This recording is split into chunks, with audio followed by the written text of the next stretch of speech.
Bismillahirrahmanirrahim. Alhamdulillahirrabbilalamin. Allahumma sholli ala sayyidina Muhammad wa ala ali sayyidina Muhammad. Kawan-kawan, topik LGBT ini sangat penting ya. Tadinya saya sempat menganggap remeh, namun rupanya sekarang agendanya udah mulai masuk ke Indonesia. Yaitu kalau kalian dengar berita dari Daniel Mananta ya, dia kemarin tuh mau daftarkan anaknya sekolah. Ternyata di sekolah tersebut itu mengajarkan nilai-nilai ya, bahkan memberikan kebebasan kepada anak-anak yang sekolah di situ untuk menentukan sendiri jenis kelaminnya. Jadi ini agak aneh ini. Kalian silakan cari tahu sendiri. Saya nggak perlu terlalu panjang membahas itu ya. Yang saya bahas adalah bahwa sekarang Amerika udah mulai dijajah ya secara kemanusiaan oleh LGBT, kawan-kawan. Dulunya LGBT ini kan kaum minoritas ya. Kemudian karena Amerika ini kan liberal, sehingga mereka kemudian diakui untuk hidup di tengah-tengah masyarakat. Namun ternyata sekarang mereka ngelunjak ya, bahkan sekarang mereka mulai mengalahkan atau mulai menjajah orang-orang yang normal gitu ya. Nah, apa sih yang terjadi di sana? Saya soroti dari dua sisi ya, kawan. Yang pertama dari sisi atletik dulu aja. Kalau ngomongin atletik di Amerika itu artinya semua cabang olahraga ya, kawan. Nah, ini saya akan memberikan contoh 3 aja, tapi nanti sebetulnya masih banyak ya kejadiannya. Silakan kalian klik linknya ada di kolom deskripsi. Yang pertama adalah kasus Lia Thomas ya. Nah, Lia Thomas ini ya, kawan, dia sebetulnya adalah laki-laki, namun sekarang dia menjadi juara renang di divisi wanita. Ya, aneh kan? Ya, memang aneh. Itulah LGBT ya. Nah, apa yang terjadi? Ya, Lia Thomas ini ya, kawan, sebetulnya memang aslinya laki-laki ya. Dia dulu ikut lomba di divisi laki-laki, namun tidak pernah menang. Akhirnya tahun 2021 kalau nggak salah ya, dia memutuskan untuk menjadi wanita gitu. Bagaimana caranya? Jadi Amerika itu punya aturan ya, kawan. Kalau laki-laki ya menyatakan diri menjadi wanita, maka dia harus melakukan pengurangan produksi hormon testosteron gitu ya. Kalau kalian nggak ngerti ya udah kalian cari di internet apa itu. Nah, syaratnya adalah bahwa dia harus mengalami treatment selama ya kira-kira 1 tahun gitu ya. Setelah itu maka dia diperbolehkan bertanding di divisi wanita gitu. Dan akhirnya terjadilah ya, si Lia Thomas ini akhirnya dia diterima sebagai wanita, kemudian dia berlomba renang di divisi wanita dan menjadi juara gitu ya. Nah, akibatnya apa? Akibatnya banyak sekali protes dari perenang-perenang wanita yang sungguhan ya. Nah, salah satunya adalah Riley Gaines, di mana Riley Gaines ini biasanya dia juara ya. Kemudian gara-gara ada laki-laki yang namanya Lia Thomas, maka dia nggak bisa juara lagi. Ya, tentu saja bukan hanya itu masalahnya ya, kawan. Kalian bisa cari sendiri informasinya, nanti linknya saya taruh di kolom deskripsi ya. Di sini saya tampilkan bagaimana si Riley Gaines ini nangis-nangis ya. In addition to being forced to give up our awards and our titles and our opportunities, the NCAA forced me and my female swimmers to share a locker room with Thomas, a 6'4", 22-year-old male equipped with and exposing male genitalia. Let me be clear about this. We were not forewarned we would be sharing a locker room. Nah, kenapa dia nangis ya? Yang pertama ini, dia merasa titel juaranya dia dirampok oleh laki-laki ya. Kalau dia dikalahkan wanita, mungkin dia nggak akan sedih itu. Tapi ini yang mengalahkan dia laki-laki gitu. Kemudian alasan kedua, kenapa sampai nangis kayak gitu? Nah, kalian bayangkan ya, kawan-kawan, kalau di Amerika itu ya biasanya mereka itu kalau mandi ya, atlet-atlet itu setelah selesai renang, mereka akan di ruang ganti, kemudian di tempat mandi yang rame-rame ya.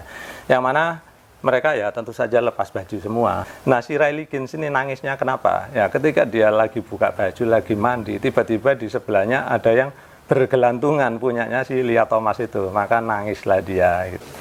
Nah, meskipun udah di demo besar-besaran oleh para atlet wanita ya, karena NCAA yaitu mirip KONI-nya kalau di Indonesia itu ya, sampai sekarang itu kayaknya belum mengubah peraturan ya, sehingga ya begitulah kacaunya ya olahraga di Amerika.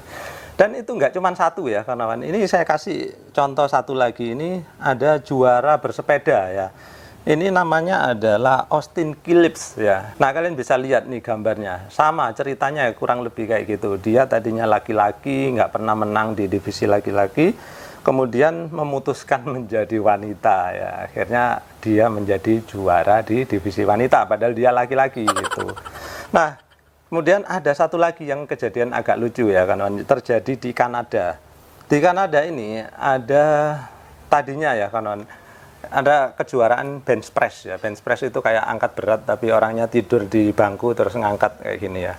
Tadinya juaranya itu ya selalu wanita, namun beberapa tahun yang lalu juaranya itu adalah laki-laki yang mengaku perempuan ya, namanya adalah Ann Andres gitu. Ini saya tampilkan gambarnya ya. Nah, sejak Ann Andres ini bertanding di divisi wanita ya, akhirnya wanita-wanita di sana ya kalah semua ya, karena memang dia laki-laki. Nah, akhirnya ada pelatih bench press wanita ini ya, namanya Avi Silverberg ya, kawan. Avi Silverberg ini adalah pelatih para atlet wanita. Lama-lama dia jengkel, kok bisa anak latihnya itu selalu kalah, dan kalahnya itu oleh laki-laki gitu ya. Akhirnya dia nggak terima ya, si Avi ini meskipun dia kelihatan brewok, badannya kekar, akhirnya dia mendaftarkan diri untuk bertanding di divisi wanita. Nah, kacaunya ya kawan, di komite olahraga angkat beratnya Kanada itu nggak ada aturan sama sekali kayak di Amerika tadi. Jadi siapapun yang menganggap dirinya wanita, maka dia boleh dikategorikan sebagai wanita. Akhirnya si Avi Silverberg ini bertanding di divisi wanita, padahal dia secara tampilan aja maco dengan brewok seperti itu. Namun karena aturannya memperbolehkan, maka dia akhirnya bertanding di divisi wanita. Dan akhirnya dia bisa mengalahkan si Ann Andres ini. Nah, kemudian Ann Andres ini curhat-curhat lah di internet, katanya, wah curang, masa saya dikalahkan oleh laki-laki. Dia lupa padahal si Ann Andres sendiri adalah laki-laki gitu. Jadi kacau kan. Nah, di sini aturan Kanada ini kalau menurut saya sangat bodoh ya kawan. Masa dia itu memperbolehkan ya seorang laki-laki mengaku wanita kemudian bertanding melawan wanita gitu ya. Kalau Amerika tadi agak-agak cerdas gitu ya, meskipun masih bodoh juga. Jadi laki-laki itu boleh mengaku wanita kalau dia udah menjalani pengurangan produksi testosteron ya. Kemudian kadar testosteronnya sebulan sebelum bertanding itu kalau diukur harus kurang dari 10 nanomol per liter darah gitu. Nah, meskipun udah dikurangi sampai sekecil itu ya kawan, namun badannya si Lia Thomas tadi yang perenang kan dia udah terlanjur tinggi besar ya, tulangnya pun udah terlanjur besar, ototnya pun udah terlanjur besar, tinggi badannya pun lebih tinggi ya, jauh lebih tinggi daripada rata-rata perenang wanita. Ya pada akhirnya dia tetap memiliki keunggulan sebagai laki-laki meskipun testosteronnya udah dikurangi. Nah, dia kalau sekarang anggaplah umurnya 20 ya.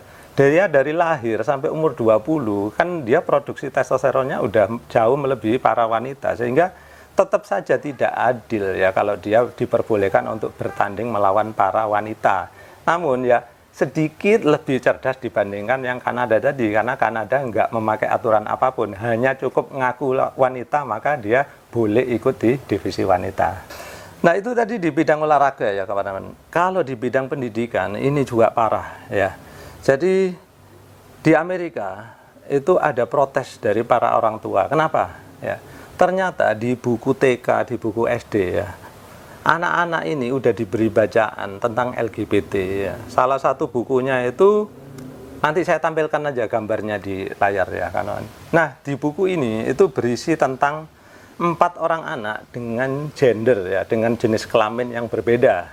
Yang pertama laki-laki, kemudian yang kedua perempuan, kemudian yang ketiga ini adalah gendernya nggak jelas ya, jadi dia bebas memilih gendernya. Kalau dia pengen laki-laki maka dia laki-laki, kemudian kalau dia pengen perempuan maka dia perempuan. Kemudian yang keempat ini dia memilih saya nggak punya gender, saya nggak punya kelamin ya. Nah, kemudian yang laki-laki ini ya digambarkan dia itu pengen berubah gender menjadi wanita, sedangkan yang wanita digambarkan ingin berubah gender menjadi laki-laki. Nah, anak-anak itu diberi bacaan kartun seperti itu ya. Tentu saja anak-anak kan selalu tertarik pada kartunnya kan. Akhirnya orang tua ini protes, kok bisa anak kami yang masih kecil itu udah dijejali hal-hal LGBT gitu. Nah, sekarang kita yang di Indonesia ya kawan, kita ini sangat pantas untuk khawatir juga. Karena apa? Seperti tadi saya bilang, Daniel Mananta udah mencium bahwa agenda LGBT ini udah mulai disusupkan ke sekolah-sekolah gitu. Nah, kita ya, kalaupun nggak bisa ikut memerangi LGBT, paling nggak kita itu support ya kawan. Kalau nanti misalkan di media sosial, kalau ada yang mulai agenda LGBT, kita serang ya. Jangan sampai kita itu nanti kebablasan ya. Kalau sempat kita kasih mereka tempat, kemudian mereka mulai leluasa, maka mereka akan mulai menindas kita, seperti yang sekarang terjadi di Amerika. Jadi sekarang, ingat ya, kalau ada agenda LGBT, mulai kita tentang. Kalau ada di media sosial, jangan ragu-ragu, serang aja. Ya, jangan kasih mereka kesempatan untuk mengembangkan sayap mereka di Indonesia. Baik kawan-kawan, jadi segitu dulu ya, mudah-mudahan niatan kita itu bisa menyelamatkan masa depan kita dan terutama anak cucu kita ke depannya. Sekian dulu dari saya, mudah-mudahan bermanfaat. Terima kasih sudah menyaksikan.